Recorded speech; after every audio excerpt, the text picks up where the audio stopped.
بسم الله الرحمن الرحيم.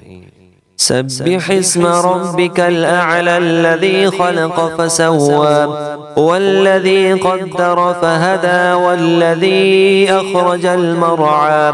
فجعله غثاء أحوى سنقرئك فلا تنسى إلا ما شاء الله إنه يعلم الجهر وما يخفى ونيسرك لليسرى فذكر إن نفعت الذكرى سيذكر من يخشى ويتجنبها الأشقى الذي يصلى النار الكبرى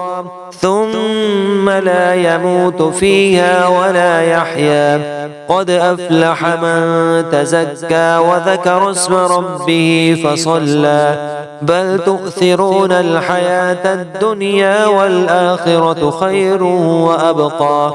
إن هذا لفي الصحف الأولى صحف إبراهيم وموسى.